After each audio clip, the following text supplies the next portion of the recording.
మీరందరూ ప్రతి క్రైస్తవుడు కూడా గమనించవలసిన ఒక ప్రాముఖ్యమైన విషయం ఏంటంటే, ఇప్పుడు మనకి బైబిల్లో దేవుని వాక్యం ఏమని సెలవిస్తుందంటే, పగలున్నంత వరకు పని చేయాలి, చీకటి రాబోతుంది, అప్పుడు ఎవడనూ పని చేయలేడు.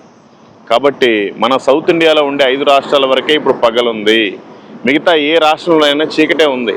మనమంతా అమెరికాలో రాత్రి అనుకుంటాం, ఆస్ట్రేలియాలో రాత్రి అనుకుంటాం. కాదు, మన దేశంలోనే సౌత్ ఇండియాలో తప్ప మిగతా ప్రాంతాల్లో మనకి పగలుగా ఉండే వాళ్ళకి రాత్రిగా ఉంది. ఒక్క సువార్త కరపత్రిక యూపీలో ఇస్తే 7 సంవత్సరాల జైలు శిక్ష, 10 లక్షల రూపాయల జరిమానా. కొన్ని వందల మంది మగ్గుతున్నారు జైల్లో. రేప్ చేసిన వాడికి బెయిల్ ఇస్తున్నారు, మనిషిని మర్డర్ చేసిన వాడికి బెయిల్ ఇస్తున్నారు. ఒక సువార్త పత్రిక పంచితే నాన్ బెయిలబుల్ కింద బుక్ చేసి లోపల పడేస్తున్నారు. ఎన్ని రాష్ట్రాల్లో ఎన్ని వేల మందిని పడేశారో కౌంటింగ్ చెప్పట్లేదు గవర్నమెంట్. ఓన్లీ కొంతమందిని మాత్రమే బయట పెడుతున్నారు. కాబట్టి రాజస్థాన్ కానీ, ఉత్తరప్రదేశ్ కానీ, మధ్యప్రదేశ్ కానీ, ఒరిస్సా కానీ, ఛత్తీస్గఢ్ కానీ, అటు హిమాచల్ ప్రదేశ్ కానీ, చాలా రాష్ట్రాల్లో, గుజరాత్లో కానీ చాలా రాష్ట్రాల్లో క్రైస్తవులందరిని తీసుకెళ్ళిపోయి లోపలేస్తున్నారు. మనం ఏం చేయాలి? మన మీద దేశం పగబట్టింది అనుకోవాలా? లేదు, దేవుని చిత్తం ఎలా ఉంటే అలా జరుగుతూ ఉంటుంది. మరి ప్రవీణ్ అన్న గారు ఉంటే మరి ఎలా వాదించేవారో మరి నాకైతే తెలియదు. కానీ ఈ కేసులో చాలామంది ఉన్నారు. ఆయన కూడా వాదిద్దామని దీంట్లో ఇంప్లీడ్ అయ్యాడు.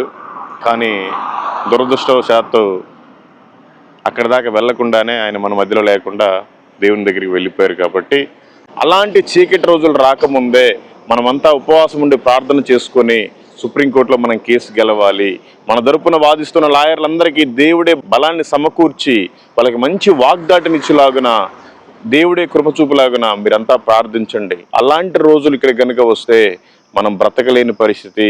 ఇప్పుడు స్వతంత్రంగా మనం ఒక కరపత్రిక ఇచ్చుకోగలుగుతున్నాం. వేరే వాళ్ళకి యేసుక్రీస్తు చెప్పారు, నేనే సత్యము, నేనే మార్గము, నేనే జీవం అని చెప్పారు, మీరు కూడా తెలుసుకోండి అని చెప్పుకునే స్వాతంత్రం కూడా లేకుండా చేయబోతున్నారు.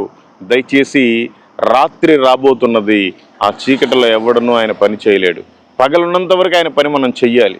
కాబట్టి మీరంతా కూడా చాలా సీరియస్గా తీసుకోండి ఈ విషయం. ప్రతి ఒక్కరు కూడా ప్రార్థన చేయండి. Okay, thank you. Praise the lord. God bless you all.